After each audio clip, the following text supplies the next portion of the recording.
The board guaranteed access. It didn't do the next best thing, which was to ensure equity. Is it time to celebrate, or are we still in crisis? Today we are free but not equal. The operative word today is not freedom, it's equality. There's nothing wrong with this country that can't be fixed by the things that are going right in this country. It's just that in education, we have not been able to replicate.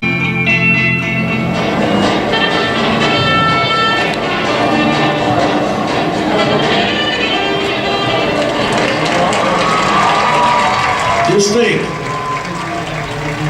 what if those 9 kids 50 years ago had sat home with their parents and talked about how wonderful Brown v. Board of Education was, and wouldn't it be nice if someone went to Central High? Right? That's a conversation anybody can have. Wouldn't it be nice if someone would go and integrate Central High School? I mean, it's the best high school you could ever imagine, and if someone could get an education there, wouldn't it be nice? But it all was possible to unfold as it did because they didn't say, wouldn't it be nice?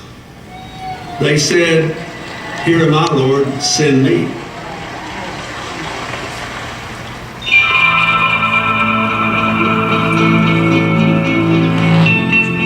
It's dawn here in Little Rock, Arkansas, and kids are getting ready for another typical day of school. In an hour or so, these halls will be bustling with a mosaic of students. However, in 1957, this high school, Central High School, was a very different place. It was 100% white, but not for long. What happened that fall was pretty simple. Black parents in Little Rock wanted their children to be able to go to the best school in town, not just the separate but not so equal segregated high school. The rest, as they say, is history. In 1954, the Supreme Court's Brown versus Board of Education decision dismantled segregation in all public schools across the country. By 1957, blacks in communities like Little Rock, Arkansas, wanted to put the new law into practice. That was the prevailing message, that things were separate and equal. But of course, you could see that there was no question they were separate and unequal. Central High is a very imposing, very large edifice.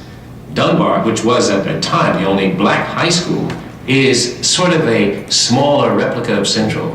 Very same concept, but much, much smaller. Dunbar had very outstanding teachers, but again, when it came to science and mathematics and the technology,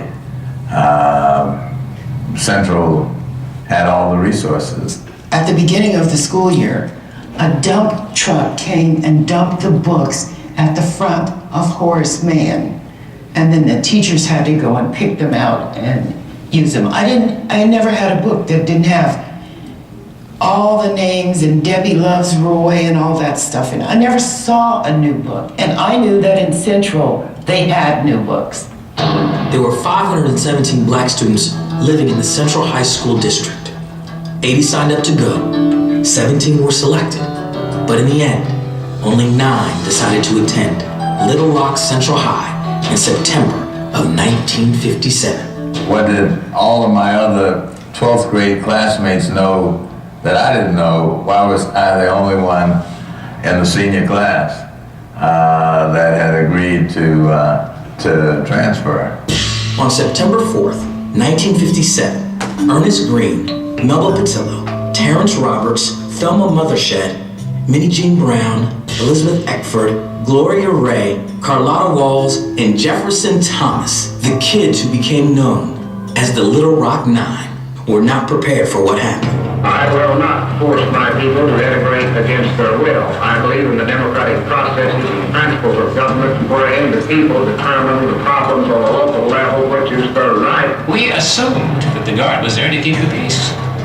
I naively believed that, and walked up there and literally tried to walk through the line of guards. There's these 2 guards looking at me as if I'm crazy. What do you think, you're coming in here? Are you kidding? At the other end of the school was where Elizabeth Eckford was encountering this mob of people behind her and trying to simply get out of harm's way and get on a bus and get out of there. She had come earlier. I didn't even realize it. She was sitting on a bus bench, petrified with fear. And when I got home and watched the news footage, I had some idea of what Elizabeth had encountered, it dawned on me that this was going to be more than just trying to get across those lines. The Little Rock Nine literally walked head on into local racism at its ugliest. What happens next changes the course of history when Lessons from Little Rock, a National Report Card, returns.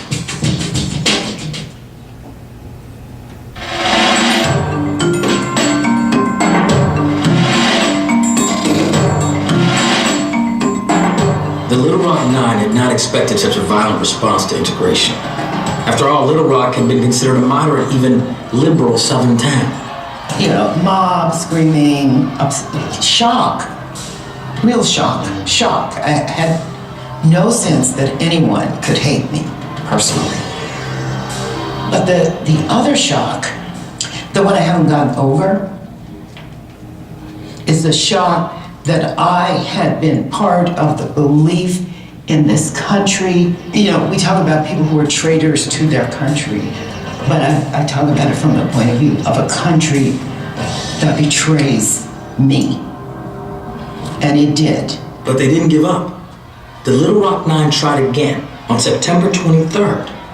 They entered into a side door, but when the mob outside discovered the teens had gotten past them, they were immediately escorted out for their own safety. We were only in school maybe an hour and a half or so when we had to be whisked out of there because the mob was coming in. They were going to take over. They were looking for us. They wanted to kill us. President Eisenhower finally stepped in. He nationalized the Arkansas National Guard and sent 1,000 members of the 101st Airborne to escort the Nine to school. I have today issued an executive order directing the use of troops under federal authority to aid in the execution of federal law at Little Rock, Arkansas. It was a day in which you really felt that somebody cared about black people walking up those steps.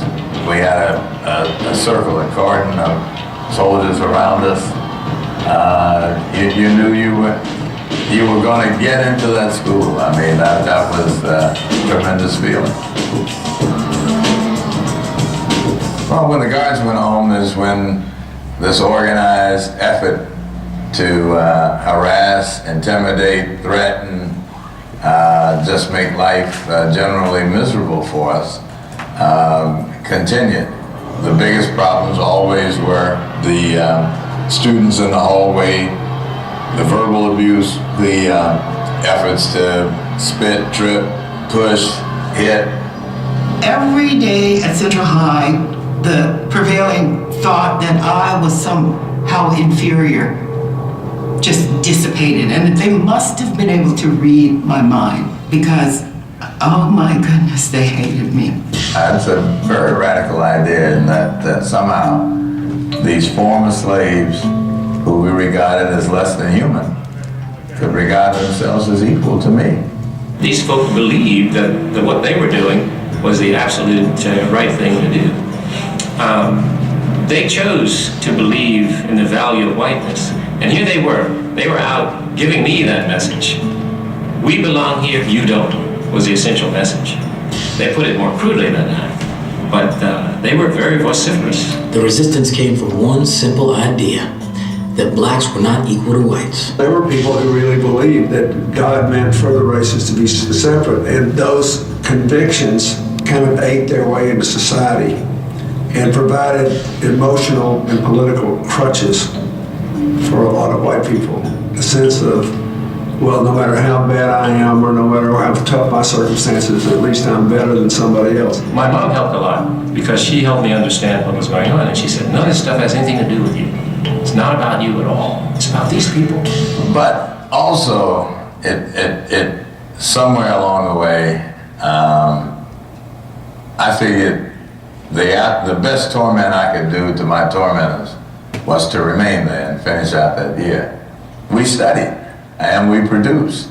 We were interested in simply getting an education and having the options that they are exposed to.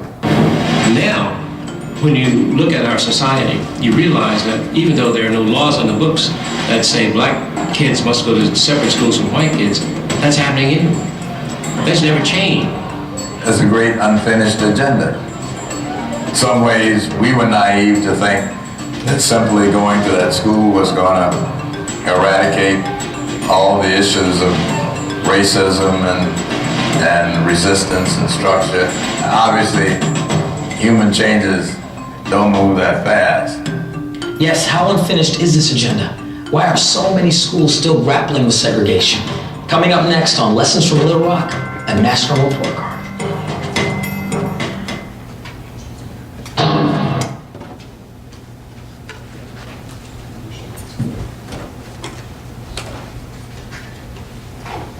Okay, Chrissy, how do I get rid of that picture?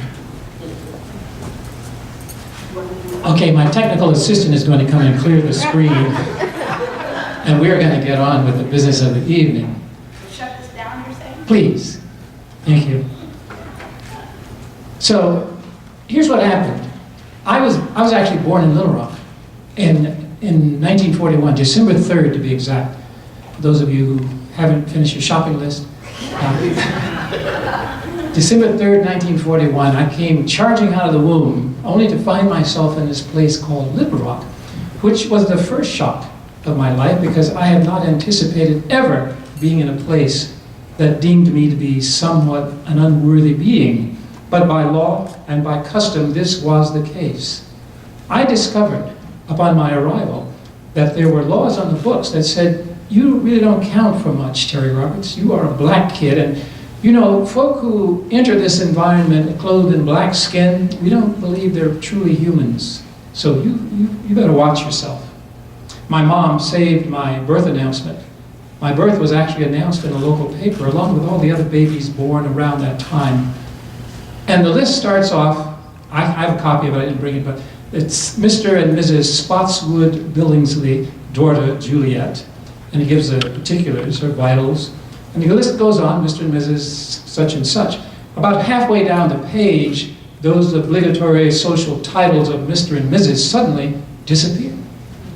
When you get to my entry, it simply reads, William and Margaret Roberts, son Terrence, and gives my vital numbers. On occasion, I will present that to groups of students in class, have them read it, to see their reaction. They often have no reaction. Oh, it's a list of kids born, so what's the big deal? They miss that little gap. And then when I point it out, they say, oh, probably a typographical mistake, an editor's mistake. That'll be corrected into the next edition. Wrong. No, because any astute observer of the American history scene will know that all of those babies whose parents are listed without the obligatory social titles are black babies in that era.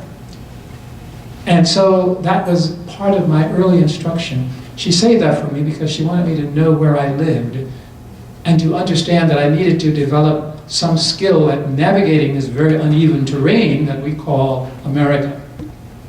And so, as the kids on the streets often say, it was on.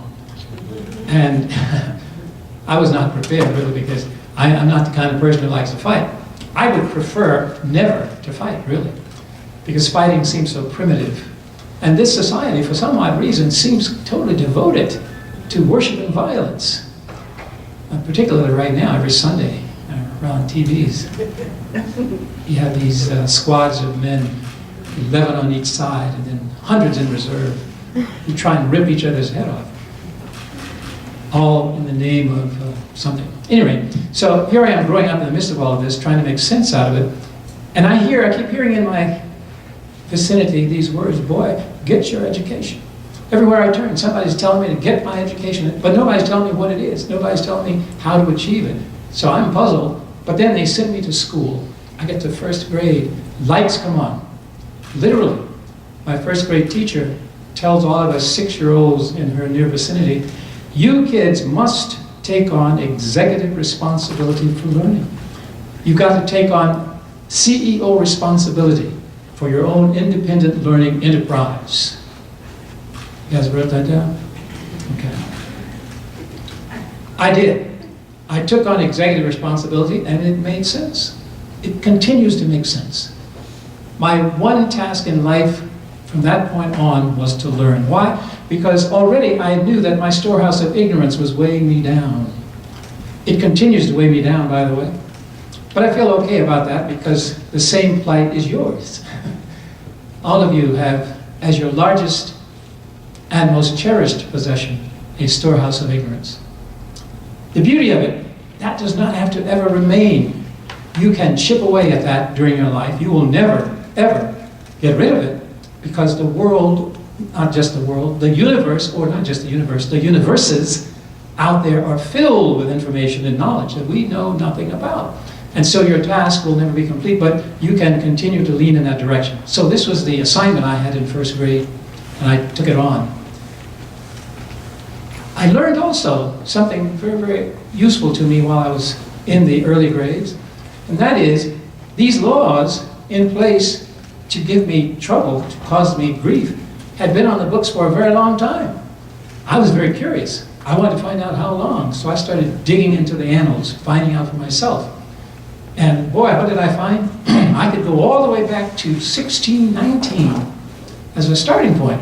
Now, I realize that's fairly arbitrary in the history of mankind, but it's significant because 1619 is that date where we first record having transported people from Africa to these shores to serve as free laborers for we the people. And we'll get to that phrase in a minute, because it bears some investigation.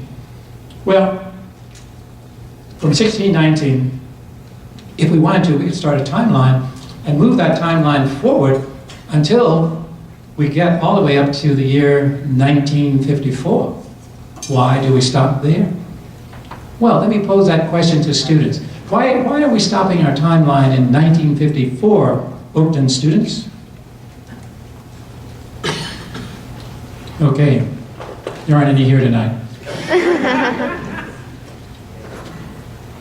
But I'll make up the gap. In 1954, the Supreme Court ruled in the Brown case, Brown v. Board of Education, Topeka, Kansas. It is no longer constitutional to discriminate. That's the wording. It is no longer constitutional. Wow, you know, when you read that, that is really shocking and exciting all at the same time, because the inference, of course, is if it is no longer, it was. And it was since 1619. So for that period of 335 years, get that one, okay? Did you write that down? Okay. 335. Why is that so important? Because think about it. If you do something for 335 years, I don't care what it is, you tend to get good at it. You develop a certain level of expertise. You know, while I was messing around with that number, I was privileged to read one of Malcolm Gladwell's books, Outliers. In that book, he talks about the need to use 10,000 hours of practice to develop expertise in anything, any arena of human endeavor, really. 10,000 hours. So my brain said, Terry Roberts, I wonder, how many 10,000 hour periods are there in 335 years? So I proceeded to do the math. And lo and behold, I came up with 294. We the people of these United States of America are practiced in the art of discrimination to the 294th power. Whoa. See, those of you who are in math know, and those of you who aren't can feel the weight of it as I say it. The 294th power, that is really striking. And it's consequential for all of us, because what it means is, if you do something for 335 years, even though the Supreme Court rules in 54 that you're supposed to stop, you don't, because it is second nature. And so we don't literally stop our timeline, we just do it for marking in time and space this Supreme Court decision. And by the way, what that decision did in 1954 was to overturn the decision made by the 1896 Supreme Court in Plessy v. Ferguson. It was at that point that separate but equal found salience among us, because the court ruled that it was constitutional to provide separate but equal, long list of other things for groups of people based on racial group membership. We are a confused folk. And see, and I'm finding this out, I'm thinking, wow, People in Little Rock, they're all crazy. Maybe I'm in the wrong place. Maybe if I get out of Little Rock, then things will be better. I was privileged to leave Little Rock on occasion, and I've concluded, there's no way this could be, but it's all Little Rock. Wherever you go, it's Little Rock. By the way, speaking of that, some of you are confused enough that you have mental maps that suggest that the South is somewhere around the southeastern part of these United States. Get rid of that old map. Change it so that now your map reads that anything south of Canada is the South. Okay? And you in Chicago and its near environs know that you too are in the South. Just so you're not confused. It's like having a workable GPS. So I moved from first grade to second grade. By the time I got to fourth grade, I was really expert in this executive learning business. You know, the fourth grade teacher used to assign us reading materials, and I would dutifully read everything. But then I noted one day, as she was preparing an examination, she reached behind her and pulled down another book from which she extracted questions for the exam. And I said to myself, oh, you devious individual. Wow. I had better read what you pulled off the shelf, and because I don't know what other things may be going through your head, I better read anything and everything remotely associated with these two books that I could find. So I did that. Paid off. Paid off. And so all you students who are here tonight, pay attention. You know, I talked to a student once. He said at the end of class, Dr. Roberts, what's our assignment for next week? I said, I think probably pages 1 through 24, I believe. I was thinking chapter 1 ended on page 24. I was wrong. Chapter 1 actually ended on page 25. There was a paragraph. So in the next day's discussion, I mentioned something that happened to be on page 25. Hand goes up in righteous indignation. Sir, you did not assign page 25. I couldn't believe it. There are still people who believe that you just read what's assigned. Are there? Well, you know, think about it, students. Does the teacher actually know what you need to learn? Rhetorical, you don't have to answer. But even if that were true, wouldn't you want to read more anyway? I bumped into a kid in middle school who told me that his big bane of his existence was homework. I said, what are you talking about? He said, well, I have too much. I'm overloaded. I said, no. You're not overloaded. What you need to be doing is asking your teacher for more. Every possible chance you have, give me more homework. He was confused. So I get all the way up to 10th grade. I'm now at the all-black high school, Horace Mann. And I hear rumblings, because in 1954, when the Supreme Court decision was made, the Little Rock School Board actually began to take steps and measures to move forward. They were pushed, of course. None of this stuff happens, you know, just by chance. No, there are always things happening in the background. Some of you may have seen that movie about Lincoln, when he was a proponent for the 13th Amendment. Well, you didn't see all of the people who were pushing him, you see, but do the reading.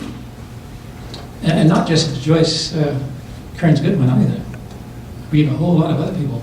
But at any rate, so I hear rumblings about this, and eventually I am privy to a representative from the school board coming and talking to us and sharing what's in the works. I'm excited. So I volunteer along with some of the others. Now on the DVD, I think Hill talked about numbers. Anytime you see one of these DVDs, the numbers will all differ. Don't worry about that. That's how we do history. We mess it up. That's why it's important to read a lot. You just can't read one book and think you've got it. You can't even read my book. You know, and I have written a book too. It's called Lessons from Little Rock. Same as that DVD. But also read other things, because I can't vouch for the veracity of everything. You know, my memory is as bad as yours. But in any case, you do learn in general what's going on. So eventually there were 9. Well, actually there were 10. The night before school was to start, there were 10. We would have been the Little Rock 10. But Jane Hill, and Jane's face shows up in the archives. Her dad received a telephone call the night before with this very terse message: if you send Jane to school tomorrow, don't bother coming to work. He quickly pulled her out, thinking he might somehow save his job. He was wrong. He was fired anyway. You see, his employer concluded that this man had had the temerity to think he could send her. That was enough. That sent him over the edge. In fact, had he talked to me, I could have told him that. I'd figured that much out already, even as a 15-year-old. So we show up, and of course, as you saw on the screen, we were blocked by the National Guard, minions of the governor. The governor was a very special case. Orville Fogg was his name. He was not what you would call dyed-in-the-wool segregationist. No, his own grandfather attended a very liberal college, and I think fathers did too for a couple of years.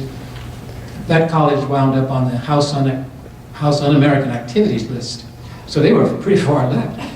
But his political reasoning was, if I am not segregationist, the people of Little Rock and Arkansas will not vote me in as governor. He was right. And once he made public his support for segregation, he was privileged to serve 6 terms. 6-term governor. And I mention that simply because sometimes people say, well, maybe the people of Little Rock didn't know who they were getting and they were unhappy and he only served a little bit. No, he spoke for the people. He spoke for the people. At any rate, we eventually get into school because Eisenhower sends in the 101st Airborne Division and they take over. I'm thrilled. In fact, my default position from that point on was if anything goes wrong, I jump behind these guys and they kill people on my behalf. It sounds crude, but it was the truth. Because this was life and death. You know, these people truly wanted to kill us. And I think without the Army, I don't know that any of us would have survived, really. I don't think so. It makes no sense that we would have. Because even with the soldiers there, we suffered greatly. See, they didn't stop simply because the soldiers were there. They continued to beat us up. And they did it on a daily basis. In fact, I would wake up on school days and one side of my brain would say, Terry Roberts, if you've done your bit, you can stop now. It's over for you. The other side of the brain would wake up and say, oh, no, there's more to do. They'd have this debate while I'm watching. And that side who wanted me to go would always win. I was so angry. So I had to take him and my fear with me to school. And that's another thing I did. Once I got to a certain point of having this fear, which was overwhelming initially, I learned how to own it. I own the fear. A reason that these people are not imposing the fear on me. They're being murderous. I'm afraid. That's my fear. You'd be surprised what you can do once you take ownership of your own fear. In fact, what I conclude from that is fear does not have to interfere with your goal-directed behavior. No. You just stick the fear in your pocket and keep on trucking. As they said during the 60s. You weren't here, but that's what they said. Okay.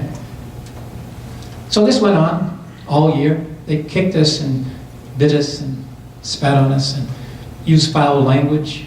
They were expert at that. They tended to give us the impression that they knew a lot about who we were, well informed about people like us. They knew our mothers very well. And they gave us travel advice also, continually. Which I thought was kind of odd in one sense, because they wanted me to go back to Africa. I had not yet been. I've since been, but I hadn't. So at any rate, we got through the year. How? I don't know.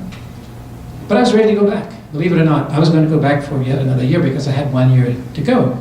I went there as a junior.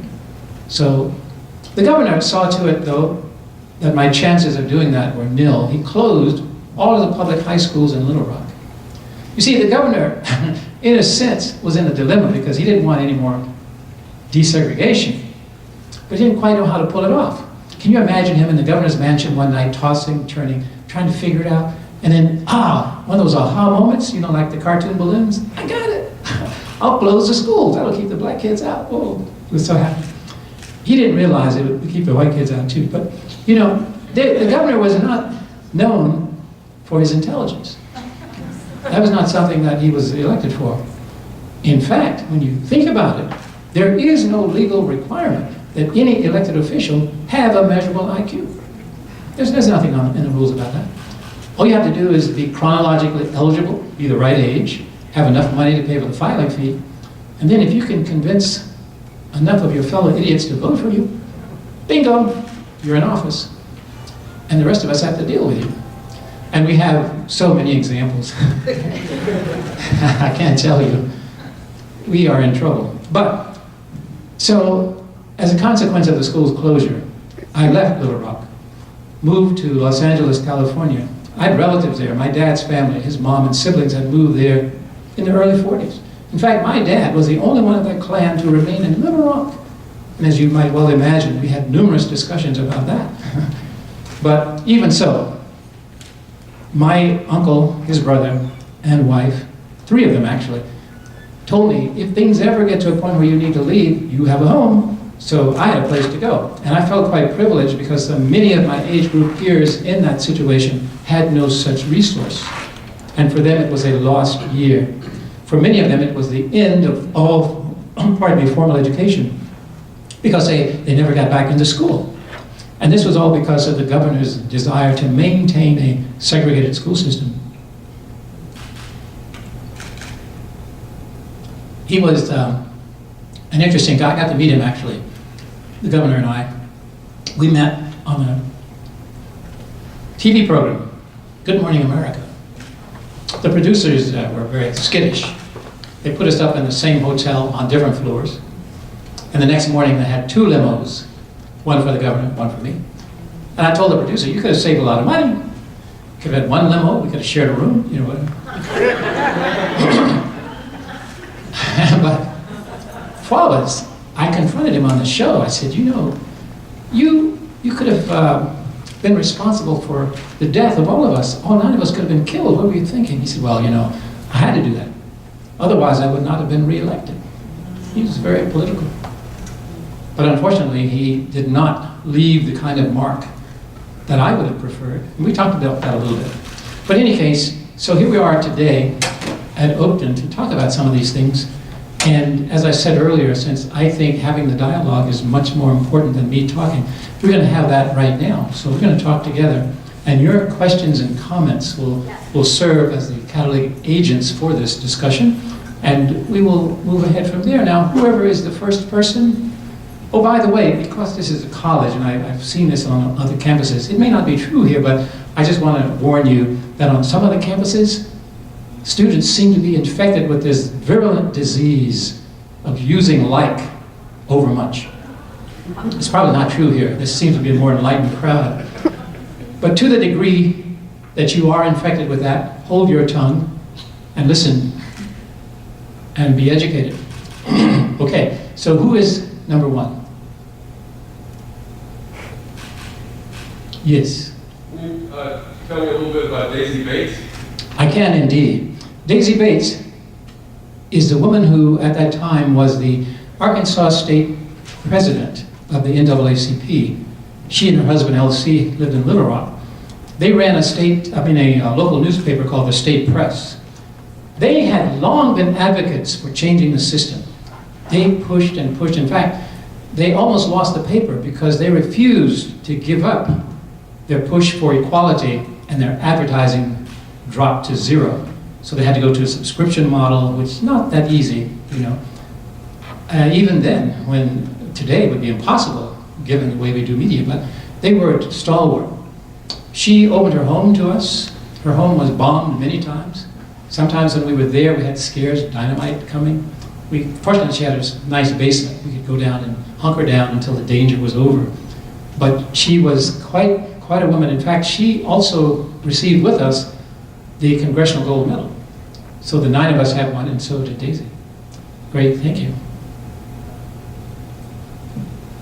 Dr. Roberts, thank you. First of all, thank you for being here. I'm curious as to how you manage the anger piece, even then and now. I think you talk about fear, how you manage fear, fear. How do you manage that, and what's your advice to folks who are in either social justice work or challenges and try to manage the kind of feeling and emotion that goes fighting depression, fighting issues that have? Oh, good question. Good question. Yes, anger is an interesting emotional response, but you also have to consider that it is one of many possible responses that humans can make.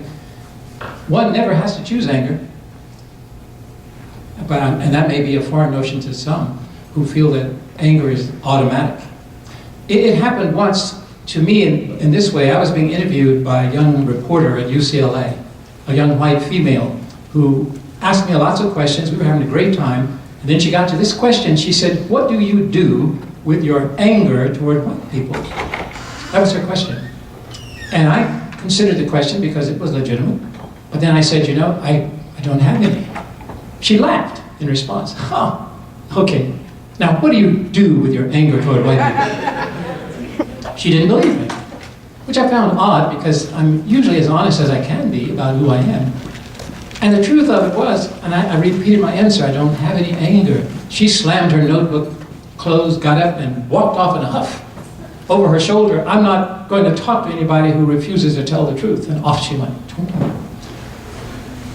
What she didn't realize, what she may have heard had she stayed around, was that I had processed this whole thing earlier and had concluded that my choosing to be angry would not be beneficial for me. You see, when you're angry with people, you have to pay for you and them. They don't contribute. That's unfair. I couldn't afford that. I couldn't afford to be angry. And besides, I also figured out that what was happening was not so much about me anyway.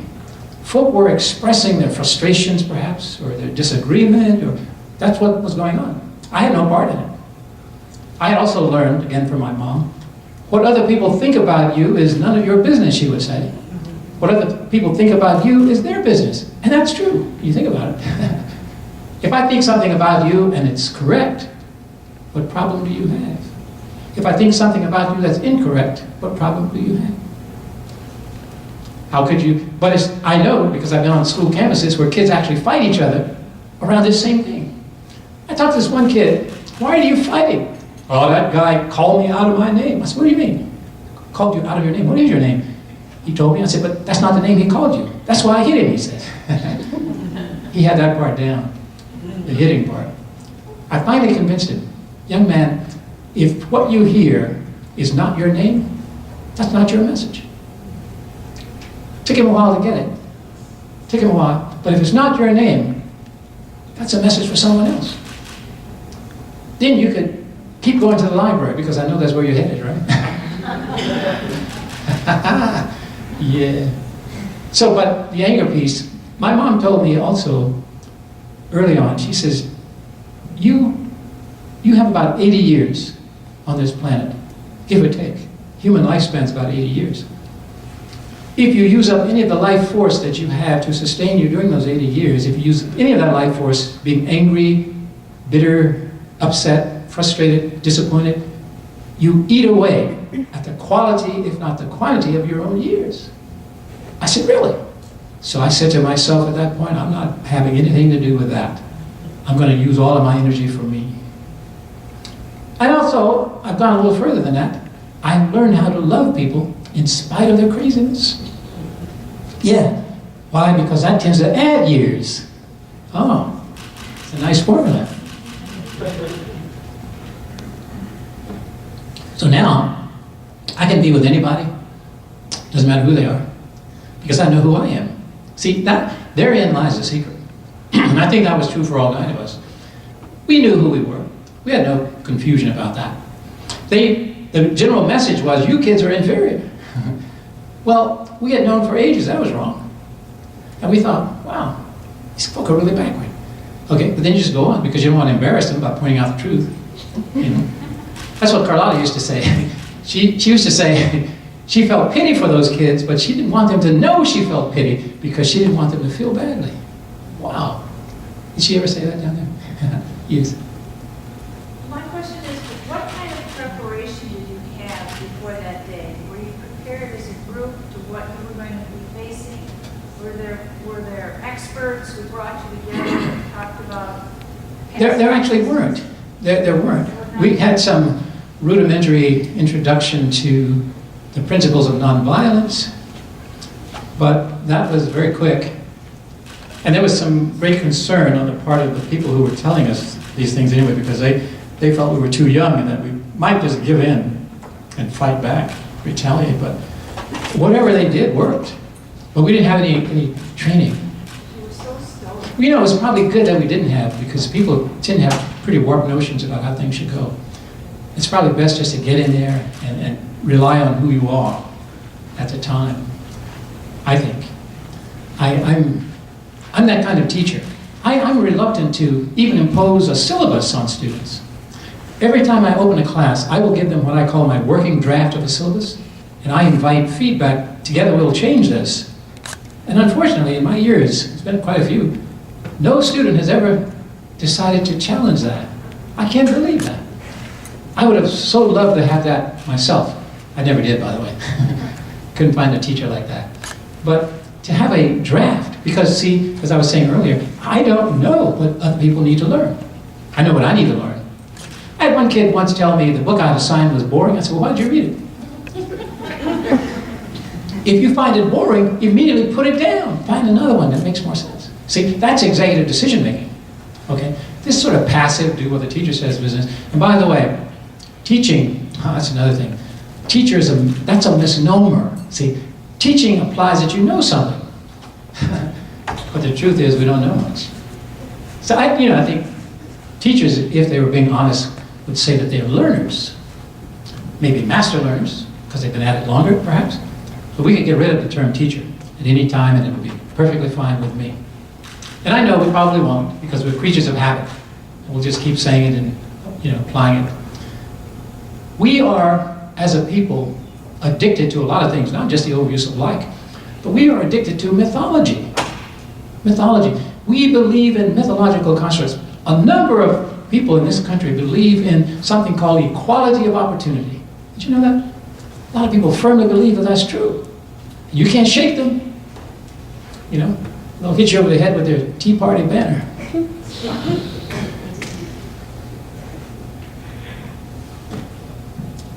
Yes.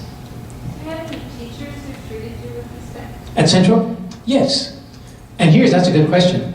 Teachers, whenever you find a group of people, or teachers, you will never, ever find unanimity of thought.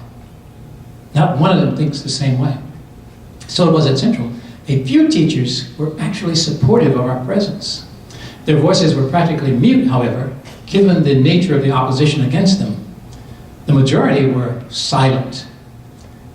You didn't know where they were. They were the fence riders.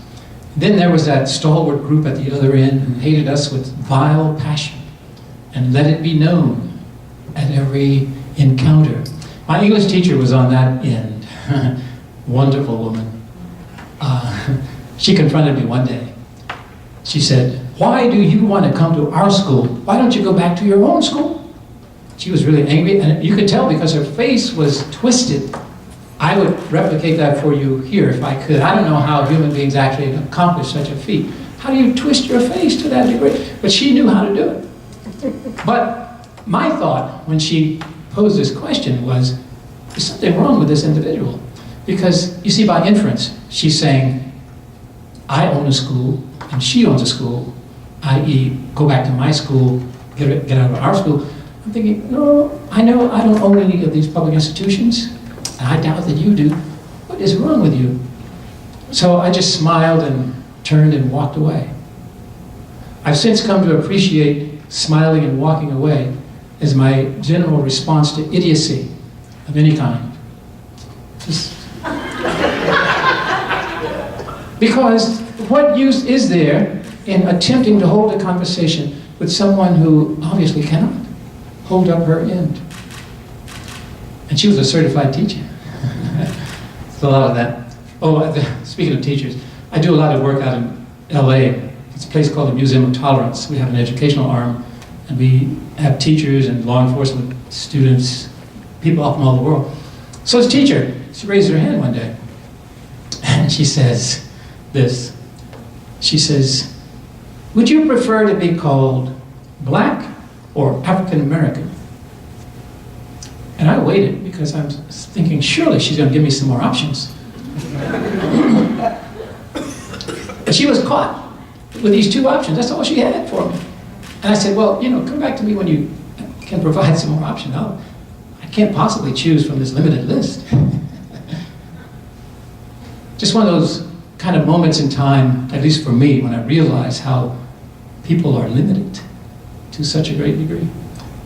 I wanted to tell her, well, why don't you call me Terry Roberts? Is that asking a lot? I don't know. She's also the same teacher who told me she had zero tolerance for the use of the N-word on her campus. And again, I was puzzled. I said, really? I said, you know, in my lexicon, I must have at least 10,000 N-words. I haven't counted, but I'm sure there are a lot. Is there any particular N-word you had in mind? She seemed distraught. Then somebody in the audience whispered to me, she means nigger. And she literally flinched when she heard it. Oh, that was right, but she didn't want to say it. So then, I kept saying it. Well, I don't know why. Sometimes I do that. But one of the things I wanted to share with her was, you do not have zero tolerance. She seemed so adamant that she did have. I said, no, you cannot have zero tolerance for the use of any word unless and until you assign one human being who thinks like you to each student who is with that student 24/7, 365. The minute you're out of earshot, they're calling you a nigger. That really hurt her. She couldn't figure that one out. Fact is, you cannot do that. What you have to do is engage in dialogue. Sit down with people. One of the things I regret about having been at Central, didn't have the time to sit down with some of these kids who were beating me up, I wanted them to stop slugging, sit down and tell me why they were so upset about me being there. Let's go up to the cerebral. Let's get rid of this visceral stuff. Let's have an honest human conversation. You may start by saying, Terry Roberts, I hate you because you fill in the blank. We never had that. That would have been cool. Okay? I could have found out if they were thinking at all, because sometimes there was no evidence. In fact, and the lack of creativity appalled me too. They called me the same name over and over, and I thought, oh. Okay, so what I did, I developed a scale for the rating. I rated the creativity. So if I heard an insult, I would think, okay, where's that on the scale? 1, not too good. 10, ooh, I like that. I might use it. You know, but nobody scored above 2 a whole year. In fact, I was almost moved. I didn't say it. To say to this one student on a Tuesday, you know, that's the same kind of nigger you call me on Monday. What's with you? You know? But it's appalling. So the thing is, see, if you're going to be a bigot, be educated. Be creative. Life is too short. Yes. What kind of support, if any, did you have at the school? Well, like I was saying, there was this continuum. This was true also of students and administrators, any group, because they're never the same. And so, yeah, there were supportive faces. Sometimes it would be mute, but just the look. Sometimes it would be words. Sometimes it would be Robin Woods. Robin Woods was a young woman in my algebra class. She, and her story is very important in this whole saga. Robin and her sister were born in Little Rock. They lived with their single mom. Their mom was one of the more Christian people in the world. She taught these girls from day one to treat everyone else in the universe as their peer. That was evident when I met Robin in class, because she was unlike any of the others.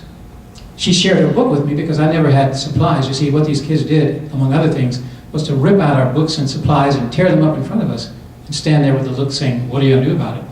And of course, we weren't going to do anything about it. We'd just go to class, leave them out there with the debris.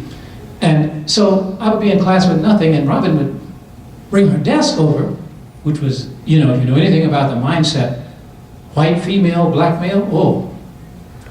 Anyway, didn't faze Robin, and we worked on our algebra together. She still lives in Little Rock. Her name is now Robin Laux. She's married to Harry, and they're on my Facebook page. It's kind of cool, we keep in touch. In fact, Robin's a neat person just in general. I sent out a Facebook message a few months ago. I was having trouble with my garbage disposal, and I needed some help. First response, Robin. And I tell you, here it is verbatim, and I quote, Harry says, call a plumber. And I'm thinking, that's what I'm trying to avoid. Where's the help? And then later, she sent back a non sequitur. We never use our garbage disposal because it always breaks. We compost. That's Robin for me. And also, another thing, she is in a state of despair even now because a number of her age group peers, who have been her peers since day one, they attend the same church, have not abandoned those old segregationist ideas. And this is a long time later. But you can attribute that, a lot of it, to that 335-year head start that a lot of people got and figured that's the way to go. I can't tell you how many people I bump into today, because I find people who are willing to engage me in conversation who will tell me all kinds of crazy stuff, because I accept who they are. I don't get in their way. And they will tell me how they think that white people being in charge and being dominant is God-given. That's just today. I don't know what's going to happen with that. I'm hoping it will change because I have 2 grandsons who are coming along, and I want them to have a life that's different. I want them to be able to manifest the potential they bring to the universe without interference. But I sorely doubt that's going to be the case, even in this year, yes. How would you rate, for that 1 year you were at Central High, how would you rate the quality of the education that you received there?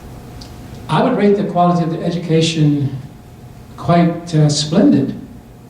We had one course, really, Survival 101.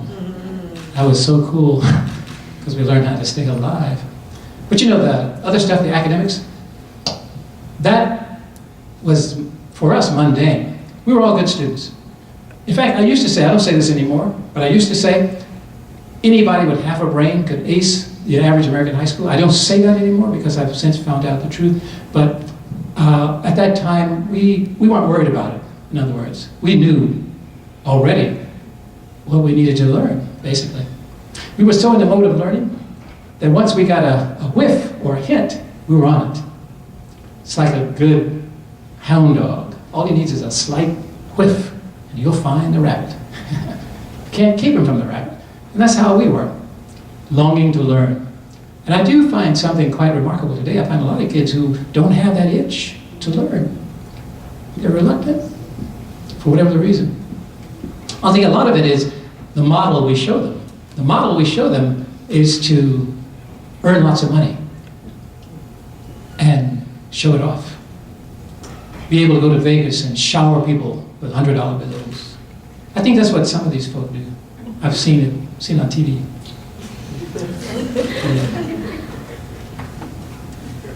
Yes.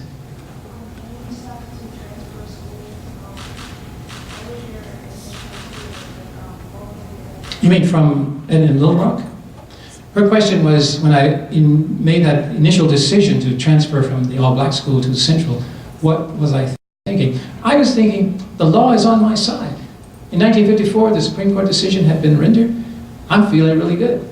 The law is on my side. And so, the other thing, this was my neighborhood school. Central was within walking distance. I lived 6 blocks away. To get to the all-black high school, I had to literally take a city bus at my own expense, downtown, transfer to another bus to go out to Horace Mann, which was out near the airport. And I thought, okay, I can give up that long trip and save the money. So lots of practical reasons. More than that, it was a time when I was beginning to realize that this system was in need of alteration, recalibration, and I needed to be a part of that because it seemed like nobody else was willing to do it.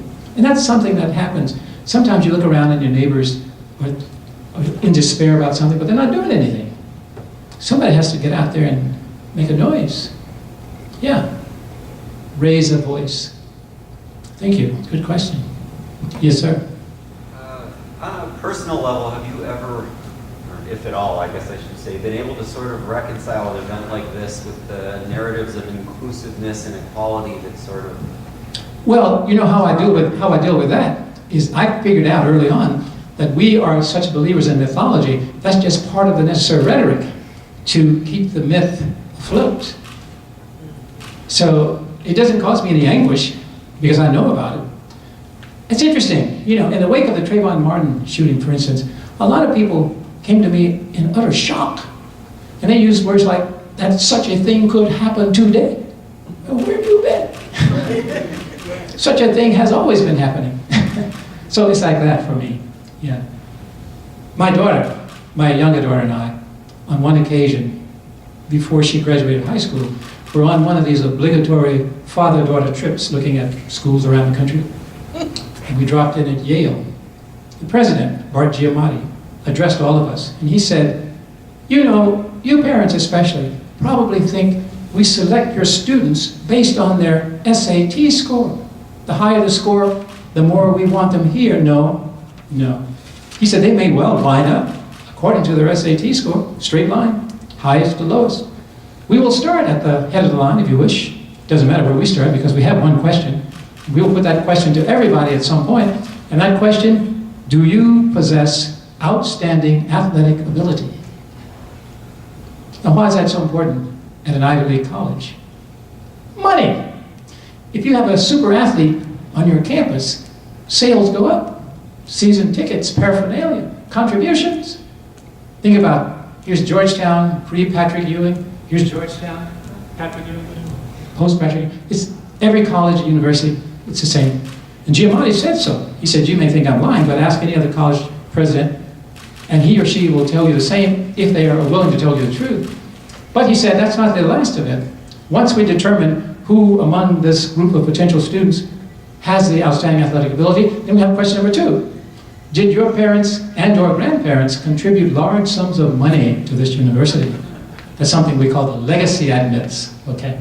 And then the third question, did your parents or grandparents graduate from this university? Another tier of their legacies. So folk are dropping out of line, lines getting a little smaller. And the parents whose kids are still standing in line, they have this expectant look, and the president said, wait a minute, not yet. Not ready for your kid unless your kid has outstanding ability playing the oboe. Because the college oboe player is a senior, she's graduating, we need a replacement. Looking around for the oboist. Okay, once they find that person, then it's pretty much a few seats left, up for grabs. A lot of folk say, no, that's not the way it is, because we have equality of opportunity. See how the myth persists when the reality goes on apace. And that's just one out of millions of such myths. The meritocracy, the myth of the meritocracy. You know what that is? You get what you earn. Yeah, right. Most is you get what you can steal. And white-collar crime, folk, does not get the press it deserves in terms of that. Think about it. Well, that's another whole evening. But thank you. I love that question. Love that question. Oh, we have such belief in mythology, yes. So I have to ask you about that. Talk about the education system now. So some of these myths and how we manage those. But so we're a community college, and I've come from a 4-year institution recently, and there's a large amount of students who want to transfer. So talk a little bit about the gaps in it from K-12. You know, you're opening a can of worms here. I know. Well, I'm not going to open it up too much, but I am going to open it up just a little so some of those worms can escape. But public education has been a subject and focus for many people over the years.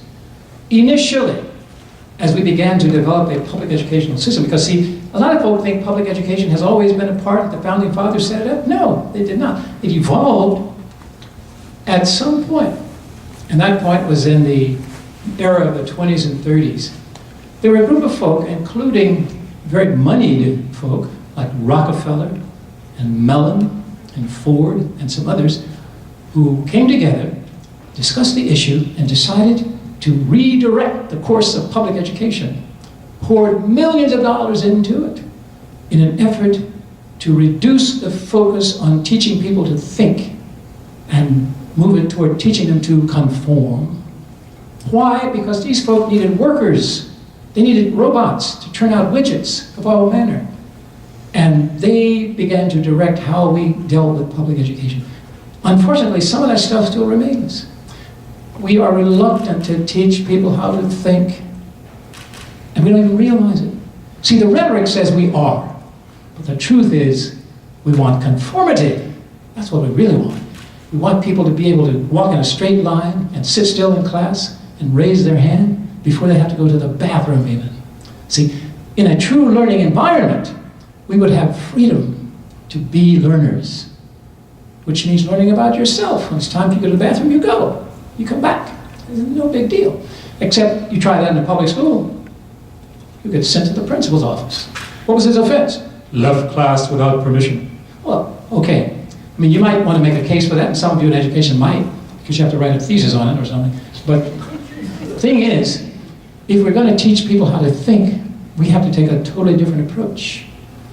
We have to teach them the value of processing information and making some critical assessments, posing really hard questions, and not accepting. Take these social studies history books. You know what they taught me when I was in 4th grade? Manifest destiny. Oh yeah. How crazy was that? It was a manifest destiny for Europe to come over here and occupy the land. No matter that it was already occupied. No, it was a manifest destiny. From the Atlantic to the Pacific, we're taking it all. We're going to kick the Mexicans out too. Well, we've made a botch of it over time, and we have not yet realized, in many cases, what we've done. You know, I mentioned this to some people and they think I'm the crazy one. My wife and I had a tremendous amount of trouble with public education. Our kids, if they were to tell you their educational history, it would be very checkered, because we would pull them out of schools and put them in other schools all the time, seeking to find that place where people really were thinkers. One year they went to a one-room school. I mean, we were really desperate. Had them in one private school, took them out of there because the principal said, "We are the principal educators." I said, no, my wife and I are the principal educators, you're adjunct. They didn't like that, so we had to pull them out. And see, and that's true. That's true. That's always true. But if we get caught up in the mythology and the rhetoric to support the mythology, we're lost, totally lost. And I would say there are probably colleges and universities around today that are still teaching the efficacy of race as a valid concept. It is not. Race is one of the more prevailing mythological constructs. Okay, you may say, well, race does exist because I have to check the box. You might say that. Some people do that. I mean, they're very practical, right? And then they are shocked when I say, close your eyes and just check any box, because that's about as much as it matters. But they get confused. They get confused. You know, the truth about the matter is, difference exists. Every human being in the universe is unique. Nobody is like anybody else. Now, we have done our own little groupings. They're inexact. And when you get to the edges of those groups, people get really confused. Well, where do you go? But in the universe, there is a finite gene pool. Human Genome Project folk have proven that beyond any reasonable doubt. From that finite gene pool, every human being who has ever lived, who now lives, who will ever live, pulls a unique set. That's one of the mysteries of life, folk. How can that continue? But it does. Unique beings. Each time you have a conversation with one other human being, there's an exercise in difference. Okay? Those of you who are married know this better than anybody. So, but the confusion comes when we buy into the whole little group concept, you know, that you are, you know what some people have the nerve to ask me sometimes? What does the black community think about? And I stop them in their tracks. Whoa, wait a minute. It's true, I do know some black people, but I don't know all of them. And even if I did, I wouldn't know much because of the lack of unanimity of thought. Oh yeah. I have this friend, Charlie, cardiac surgeon up in the Napa Valley. Charlie and I loved to play tennis. He was an avid tennis player, so was I. We played as much tennis as we could. He'd stop on the way to the hospital and we'd get the rackets out and so on. His daughter fell in love with a black guy. Charlie reasoned, he knew Terry Roberts, he's a black guy. This guy, he's probably just like Terry Roberts. I said, later on, when this guy started beating up his daughter, I said, Charlie, your first clue should have been the heels. The guy wore these shoes that had transparent heels with goldfish. That alone would be enough of a clue.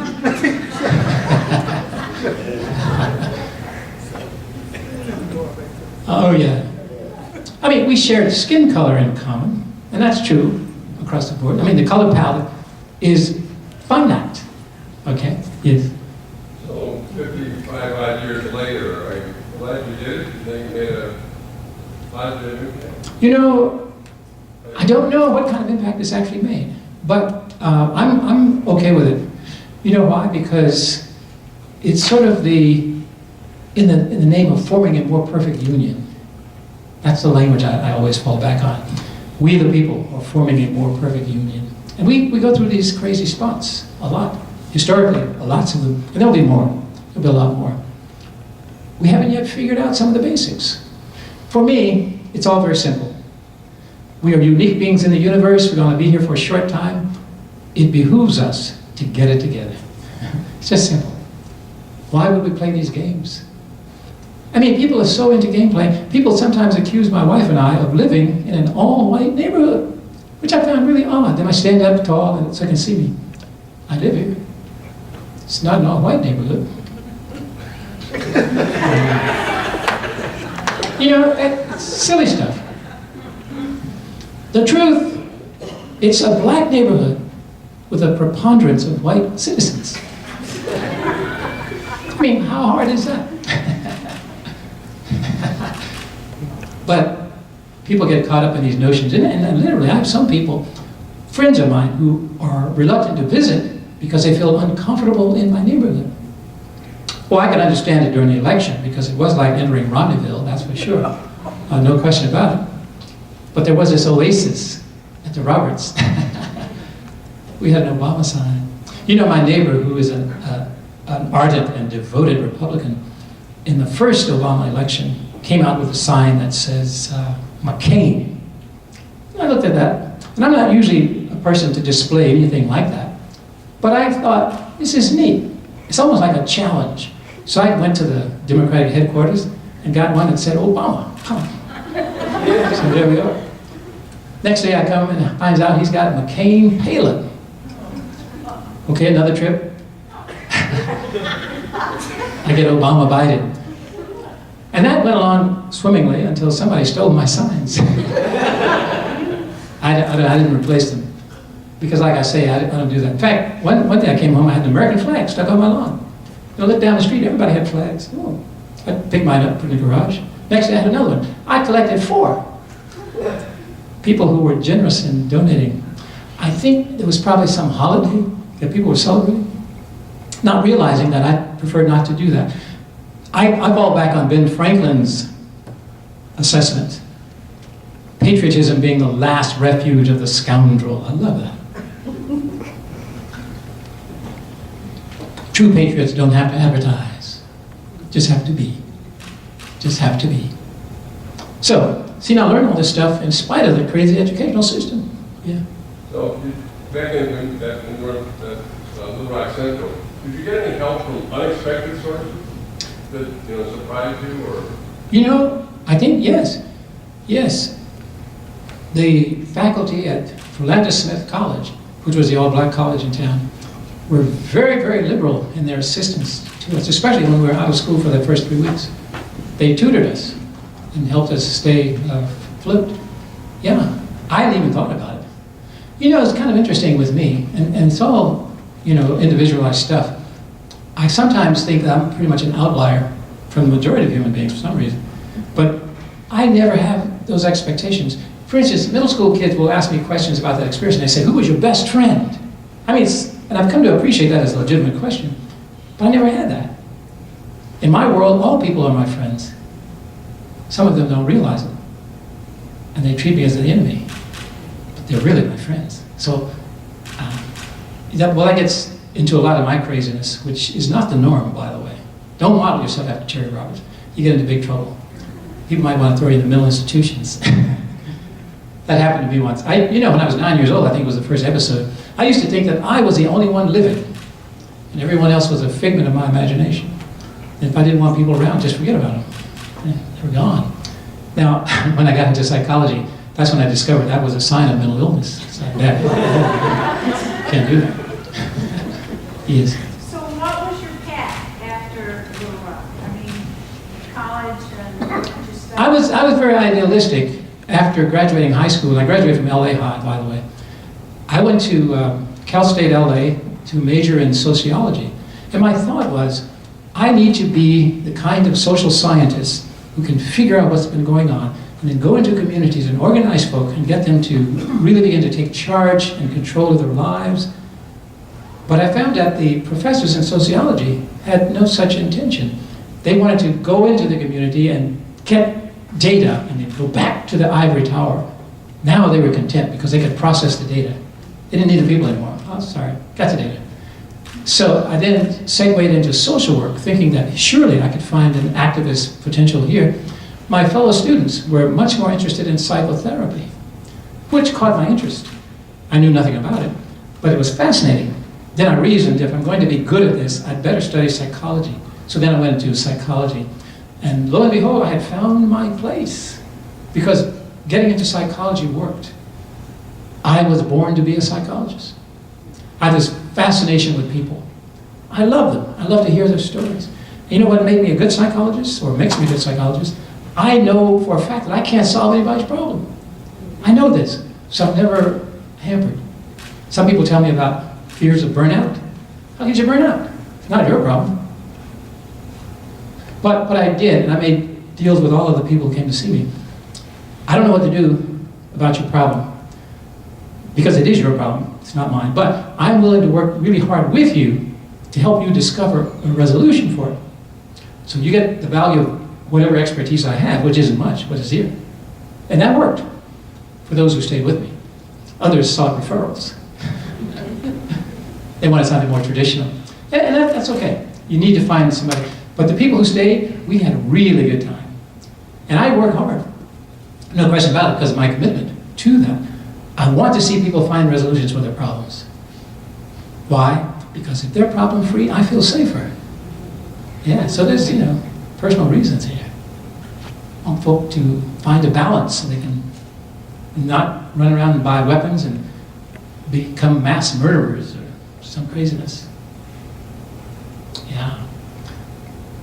Much of what happens to each one of us is a function of how well we're able to filter the stuff that comes at us. If you take it in without question, you're in trouble. I was at a very posh private school in Connecticut recently, and I thought, these kids are airheads. So I sent them home with a list of questions to be posed to parents over dinner. Then I boarded a plane. By the time I got to LA, my phone was hot with messages. What did you do? Nothing. Just told them to have conversation.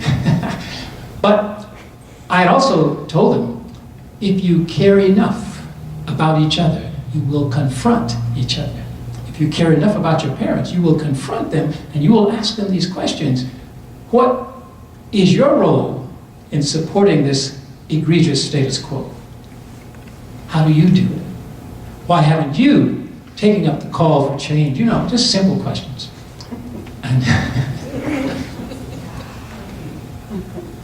some of the parents were horrified because they want these kids to maintain. See, they want these kids, like my neighbor across the street even now, so told me once he found out I was part of the Little Rock Nine, he said, I used to see that stuff on television. And my kids were small, but every time it would come on, I would change the channel quickly. I didn't want them to see that ugliness. I said to myself, you too were raising airheads. Okay. So what does that mean? If he is symbolic, who are the people running the country now? People without information, without knowledge, without foresight, without interest. Oh yeah. Change will not happen by itself. Sometimes people tell me time will take care of it. No, time is neutral. Nothing happens in time unless we choose. If we choose to make it happen, it will happen. But if we wait for time to pass, one woman, may have been that same teacher who had zero tolerance, said something to the effect that, it's your fault, Terry Roberts, it's your fault. If you would just sit down and shut up, because one day all the bigots are going to be dead. They're going to die off. We just have to wait. I thought, that's pretty poor logic. Because these bigots have a way of dropping seeds along the path. And then they take root and grow. That's a problem. Okay, so we're just about at the end of our time. I've got to go talk to the trustees at 7. We're on the clock here, folk, after all. But one last word. Some years ago, I chanced across a writer by the name of Ernest Becker, social anthropologist from Canada. And in a book that he wrote entitled The Birth and Death of Meaning, he wrote these words: "It is the task of culture to provide each and every single individual with the firm conviction that he or she is an object of primary value in a world of meaningful action." See, that's our charge, to make sure that everybody feels important, embraced, honored. And we don't have that. We don't have that. We have the privileged and we have the non-privileged. We gotta change that stuff. It would be okay to make everybody privileged, I think. Don't you think? Yeah. I wouldn't mind that. Anyway, this has been fun. I've had a good time. And we'll see you on my next trip to Oakton. Take care.